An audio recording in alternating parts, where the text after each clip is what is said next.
तो अस्सलाम वालेकुम दोस्तों, नमस्ते। आज के वीडियो में हम बात करेंगे कि इलेक्ट्रो होम्योपैथी क्या है, इसका इतिहास क्या है, इसका सिद्धांत क्या है और ये कैसे काम करती है। इसका फुल एक्सप्लेनेशन आज के वीडियो में मैं देना चाहूँगा। तो मैं नदीम अशफाक शेख, ताज इलेक्ट्रो होम्योपैथिक क्लिनिक नागपुर से आपका सभी का स्वागत करता हूँ। आज की इस वीडियो में हम जानेंगे कि इलेक्ट्रोहोम्योपैथी का आविष्कार किसने किया, ये कैसे काम करता है, इसका मेन प्रिंसिपल क्या है, ह्यूमन बॉडी में पॉजिटिव निगेटिव बैलेंस का क्या रोल होता है। तो चलिए शुरू करते हैं। अब पार्ट 1 इसका लेते हैं हम, इलेक्ट्रोहोम्योपैथी का आविष्कार। इलेक्ट्रोहोम्योपैथी का आविष्कार सर डॉक्टर काउंट सीजर मैटी ने 1865 में किया। उस समय मेडिकल फील्ड में हर्बल और एनर्जेटिक मेडिसिन्स पर बहुत रिसर्च चल रहा था।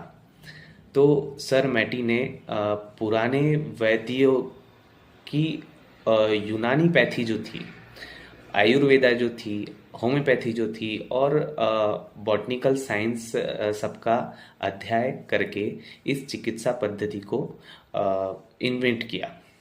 उन्होंने बताया कि पौधों में नेचुरल इलेक्ट्रिसिटी होती है, जिसे उन्होंने ऑड फोर्स या वेजिटेबल इलेक्ट्रिसिटी का नाम दिया।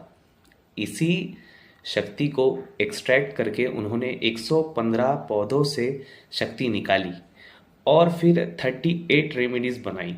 बाद में उसी से 22 और रेमेडीज ऐड की गई। अब इलेक्ट्रोहोम्योपैथी के मुख्य सिद्धांत क्या होते हैं, उसके कुछ पॉइंट्स है।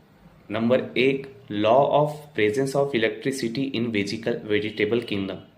इसके मुताबिक हर प्लांट के अंदर इलेक्ट्रिकल फोर्स होती है जो डिसीज को क्योर करने की एबिलिटी रखती है।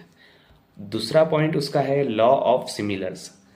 सिमिलिया सिमिलिबस क्यूरेंचर इसे बोला जाता है। ये वही सिद्धांत है जो डॉक्टर हैनीमैन ने दिया था।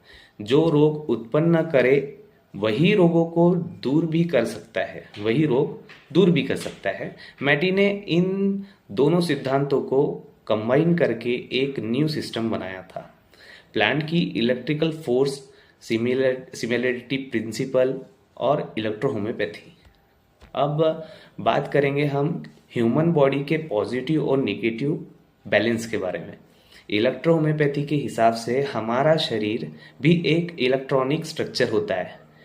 उसमें बॉडी का राइट साइड माना जाता है पॉजिटिव, बॉडी का लेफ्ट साइड माना जाता है नेगेटिव। जब बॉडी में पॉजिटिव और नेगेटिव का बैलेंस बिगड़ जाता है तो डिसीज उत्पन्न होता है। इसी इम्बैलेंस को ठीक करने के लिए मेडिसिन को पॉजिटिव और नेगेटिव नेचर में यूज किया जाता है। अब ब्लड एंड लिम्फ और विटाल फोर्स की रोल क्या होती है।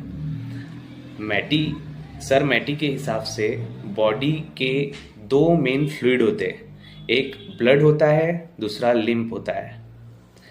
यही हेल्थ को मेंटेन करते हैं। अगर लिम्फ इम्प्यूरिफाई हो जाए या ब्लड सर्कुलेशन सही ना हो तो कुछ बीमारियां इन्वेंट होती है। ऑर्गन फेल्यूर होने के चांसेस होते हैं, क्रॉनिक डिसीज होते हैं, पेन होता है, बॉडी में इन्फ्लेमेशन होता है, वीकनेस होती है, जैसे भी रोग उत्पन्न होते हैं। इलेक्ट्रो होम्योपैथी का मेन गोल ये है कि ब्लड और लिम्फ को साफ करना, उनका फ्लो नॉर्मल करना, पॉजिटिव नेगेटिव बैलेंस रिस्टोर करना। अब होम्योस्टैटिस और डिसीज क्योर क्या होता है।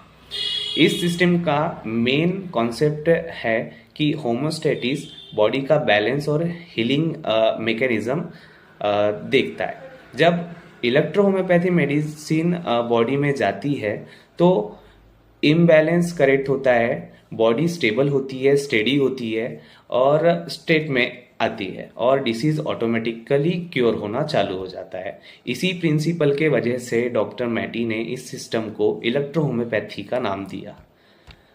तो दोस्तों, ये रहा आज का होम्योपैथी की हिस्ट्री और एक्सप्लेनेशन। अगर आपको ये वीडियो पसंद आए, आपके ज़रूरतमंद लोगों तक के आपको पहुंचाना है, तो प्लीज़ ये वीडियो को लाइक करें, सब्सक्राइब करें और चैनल को ज्वाइन करें।